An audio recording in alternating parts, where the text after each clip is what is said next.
innaka la tusmi'us summa. Kau tidak bisa membuat orang mati bisa mendengar. Yang mati yang mana? Bukan mati yang di kuburan itu. Yang di kuburan itu bisa mendengar apa tidak Bapak Ibu? Bisa. Kalau orang mati di kuburan tak bisa mendengar, untuk apa kita diajarkan ucapan salam lewat di kubur? Lewat di kubur itu mengucapkan salam. Assalamualaikum ya ala diyar minal mu'minin wa inna insyaallah bikum lahiqun yarhamullahul mustaqimin wal mustakhirin.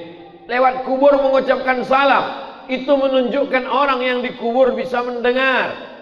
Mana dalilnya hadis orang dikubur bisa mendengar? Orang dimasukkan ke liang lahat, dia mendengar suara gesekan sandal orang yang meninggalkannya. Kalau kita tinggalkan kubur itu, pulang kita ke rumah, anak menantu sahabat kerabat tetangga yang pulang ke rumah mengantar jenazah, jenazah itu mendengar suara gesekan sendalnya, kresek kresek kresek.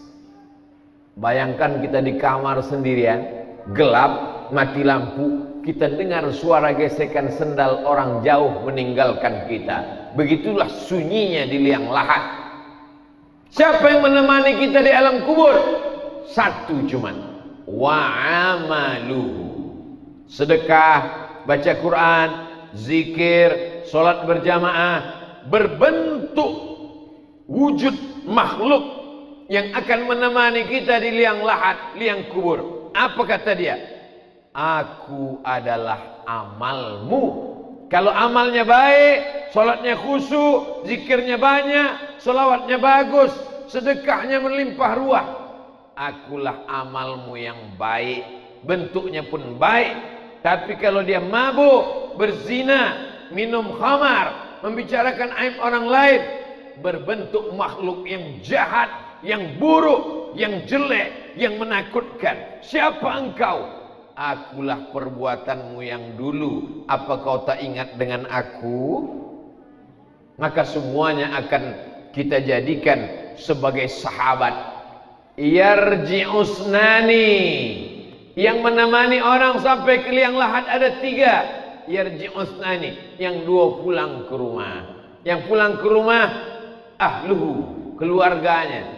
Kalau suami meninggal, istrinya ikut mengantar. Kalau suami ibu meninggal, ibu ikut apa tidak mengantar? Ikut kata dia. Mau masuk ke dalam? Enggak. Hah? Dengar tuh Pak? Tidak kata. Jadi kalau ada ibu-ibu yang menangis di liang lahat, di liang kubur, pernah mungkin Bapak Ibu melihat orang mengantar jenazah, lalu kemudian istrinya menangis, udah. Banyak orang melarang, banyak buya-buya, ustaz-ustaz melarang. Jangan. Istrinya mau masuk ke dalam, jangan. Kalau saya enggak, saya biarkan aja. Tak akan masuk, dia cuma bersandiwara aja. Tidak ada orang mau ikut orang mati. Yang mau ikut cuma satu. Wa amaluhu amal. Sempat-sempatkanlah melangkahkan kaki ke masjid. Sempat-sempatkanlah menyapu, mengusap kepala anak yatim. Sempat-sempatkanlah berzakat, berinfak, bersedekah. Sempat-sempatkanlah mewakafkan tanah untuk rumah Quran. Sempat-sempatkanlah menolong anak yatim, fakir, miskin. Karena sampai masanya nanti kita mau tapi tak sempat. Sekarang masanya sempat tapi tak mau. Sampai masanya nanti mau tapi tak sempat. Suara azan sayup-sayup masuk ke telinga di ruang ICU rumah sakit umum. Hayya 'alas shalah.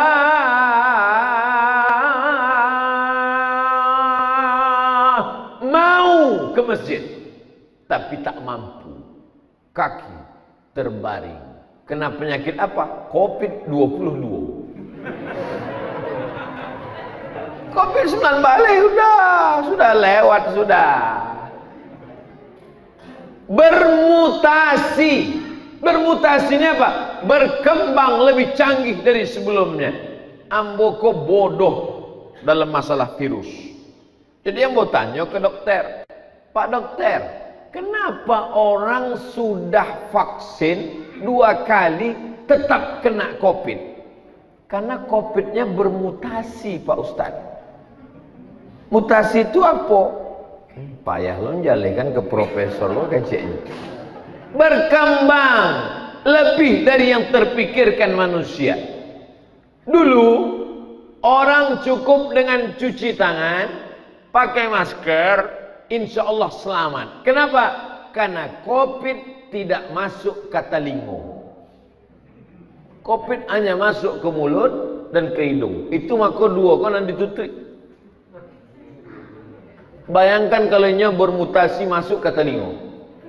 Apa sumbek telinga saudara? Tidak ada tausiah, tidak ada khutbah lain. Jumat iko indah ada khutbah dek telinga awak tak sumbek sadonya. Ternyata air liur yang keluar dari mulut orang terkena COVID lalu kemudian bisa bertahan selama 20 menit dia di udara. Mutasi terakhir, bisa dia bertahan di udara selama 20 menit mencari mana mulut yang terbuka. Nampaknya masuknya ke dalam tanpa harus berbicara, walaupun orangnya bicara sudah pergi. Makanya sesudah hamba pai beko asemprot leko. Jadi jangan kini sakit hati ambo.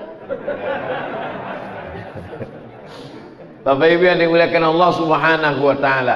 Artinya apa? Selalu ada berkembang terus. Virus berkembang. Tapi kenapa hati kita tidak berkembang? Tidak semakin kuat, melemah karena dua sebab. Yang pertama, godaan setan. Yang kedua, sifat hawa nafsu. Sifat hawa nafsu itu dari dalam diri sendiri. Tapi sifat hawa nafsu dengan godaan setan seperti api di lalang yang kering. Ada lalang kering bekas memanen padi lalu bertumpuk jerami, tidak akan mungkin terbakar kalau tidak ada api. Tapi kalau ada api di dalam, setan datang mengipasnya. Bolak-balik setan itu mengipas setengah mati. Kalau tidak ada bibit api, tidak akan terbakar. Jadi kalau hitung salah, yang salah itu setan atau diri kita? Diri kita dulu. Jadi setan tidak terlalu salah. Jadi kita kalau terlalu banyak menyalahkan setan, sikit-sikit salah setan, sikit-sikit salah setan, nanti muncul namanya Komisi Perlindungan Setan. Saking terlalu seringnya setan disalahkan. Suaminya selingkuh, setan dia salah. Kalau bolehlah setan itu berbicara di halayak umum, kecil setan. Ampun tidak salah, suami angkunan gatal kecil. Bapak Ibu yang dimuliakan Allah Subhanahu wa taala, setan hanya bisa menggoda manusia. Ibarat api yang sudah mulai ada nyalanya, setan hanya meniup-niup, mengembus-embus, mengipas-ngipas, membesarkan. Makanya ketika ada bibit api, cepat-cepat dipadamkan dengan istighfar. Begitu teringat macam-macam. Pernah tak Bapak Ibu berjumpa orang tiba-tiba tak ada angin, tak ada hujan, tiba-tiba tengok apa? Tengok pacar lama. Istighfar. Walladzina idza fa'alu fahishatan, kalau terlintas dalam hatinya dosa, maksiat, langsung dia fastaghfirullah, mengucapkan istighfar sependek-pendek astaghfirullah, agak panjang astaghfirullahalazim, lebih panjang astaghfirullahalazim alladzi la ilaha illa huwal hayyul qayyum wa atubu ilaih. Paling panjang Allahumma anta rabbi la ilaha illa anta khalaqtani wa ana 'abduka wa ana 'ala ahdika wa 'adika masata'tu a'udzubika min syarri ma sana'tu abu laka bi ni'matika 'alayya wa abu bi dhanbi faghfir li fa innahu la yaghfiru dzunuba illa anta. Namanya sayyidul istighfar, induk dari segala istighfar.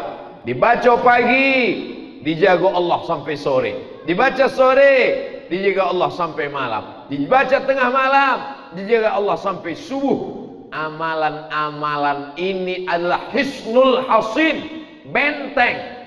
Kalau kita punya kerajaan Pagaruyung, dibangun benteng untuk menjaga jangan sampai musuh datang. Benteng kita adalah zikir. Itulah maka subhanallah zikir, alhamdulillah zikir, Allahu akbar zikir, istighfar zikir, sholawat zikir. Tapi zikir yang paling afdal adalah afdalu zikri fa'lam annahu la ilaha. Ada saatnya zikir pelan dalam hati, ada saatnya zikir kuat. Kapan zikir kuat? Tengok situasi. Idza quri'al Qur'an, kalau ada orang baca Quran, fastami'u lahu, dengarkan baik-baik, wa ansitu, diam, la'allakum turhamun. Acara menyambut bulan suci Ramadan, pembacaan kitab suci Al-Quran yang akan dibacakan oleh Qori Kota Padang, juara musabaqah tilawatil Quran. A'udzubillahi minasyaitonir rajim. Bismillahirrahmanirrahim. Tiba-tiba ada orang disuruh la ilaha illallah. Apa? Orang baca Quran dengarlah baik-baik. Tapi ada masanya orang berzikir kuat. Kapan berzikir kuat? Membacakan zikir ruqyah. Orang yang kerasukan setan, diganggu jin, membacakan zikir untuk orang yang diganggu jin, tak bisa pelan-pelan, tak bisa. Allahu la ilaha illa huwal hayyul qayyum, mesti kuat. Allahu la ilaha illa huwal hayyul qayyum, kuat. Karena kalau pelan, kata setannya, kok pelan kali, kok belum makannya. Makanya azan itu dicari orang yang suaranya paling kuat, paling melengking, dalam rangka menyambut 1 Muharram. Jangan cuma ceramah, jangan cuma tausiah, adakan lomba azan.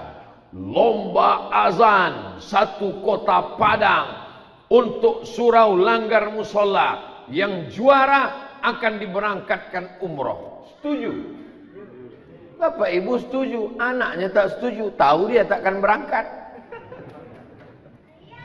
Allahu Akbar, Allahu Akbar. Suara yang paling melengking, suara anak muda. Insya Allah pejabat-pejabat kalau pensiun, kalau meninggal ada penggantinya. Kepala dinas, kepala badan, kepala kantor, belum sampai masanya ada penggantinya. Tapi muazzin, imam, khotib, Bilal, berapa banyak jenazah tak dimandikan. Begitu dibuka masih pakai kaos oblong. Kenapa? Karena yang memandikan tak sanggup, saking banyaknya orang mati meninggal dunia. Ini kejadian yang saya ceritakan ini fakta atau fiktif? Fakta, hak atau hoax? Hak, kebenaran, nyata. Bapak ibu yang dimuliakan Allah Subhanahu wa taala. Di mana kita bangun generasi ini? Di masjid. Mencari pemimpin di masjid, mendidik anak muda di masjid, pengajian tabligh akbar di masjid. Sekarang tak bisa lagi pengajian karena Covid, mesti protokol kesehatan, menjaga jarak, cuci tangan dan lain sebagainya, hand sanitizer, pakai masker, tapi tidak menutup kemungkinan untuk kita membuat majelis-majelis kecil, penyelenggaraan jenazah. Anak-anak ini bagaimana menanamkan sayang kepada bapak ibu. Anak-anak ini kalau tidak diajarkan tentang mati, mereka tidak sayang kepada ibu. Dianggapnya ibu ini akan hidup terus, dianggapnya bapak tak pernah mati. Padahal sampai masanya malaikat maut datang mencabut nyawa. Tak mempan kalau cuma nasihat. Kau baik-baik belajar nak, nanti mak mati, biar aja. Kau mesti baik-baik, nanti ayah kau mati, kau jadi anak yatim. Nggak apa-apa kata dia. Tapi dengan mengajarkan penyelenggaraan jenazah. Bapak-bapak, ibu-ibu yang punya anak di lingkungan musola kita, Mari kita bawa anak-anak kita ke musola. Hari Ahad pagi libur sekolah, maka kita bawa untuk apa? Penyelenggaraan jenazah. Diajarkan dia bagaimana mulai talqin orang yang mau mati sakaratul maut. Bisikkan ke telinga sebelah kanan, la ilaha illallah. Jangan sampai kita mau mati dihidupkannya TikTok. Jangan sampai kita mau mati diputarkannya lagu dangdut. Makku dulu kalau mau masak lagu dangdut kesukaan dia, ini mau sakaratul maut, dengarlah mak. Apa yang selalu dia dengar, apa yang selalu dia tengok, itulah yang akan dia berikan kepada kita di saat akhir kita mau menutup mata, saat nyawa kita keluar mau menghadap Allah Subhanahu wa taala. Di mana kita didik ini? Di dalam masjid. Jadi masjid bukan sekedar tempat ibadah, ritual, sholat semata. Pendidikan. Hari ini sekolah tak sanggup buka. Berapa banyak orang tua yang sudah meminta-minta, tak tahan, ingin anak-anak offline tatap muka. Tapi karena menjaga, apalagi sudah level 4, protokol kesehatannya mesti ketat, tak berani kepala sekolah, tak berani kepala dinas. Maka pendidikan non formal menjaga anak-anak, masjid menjadi tempat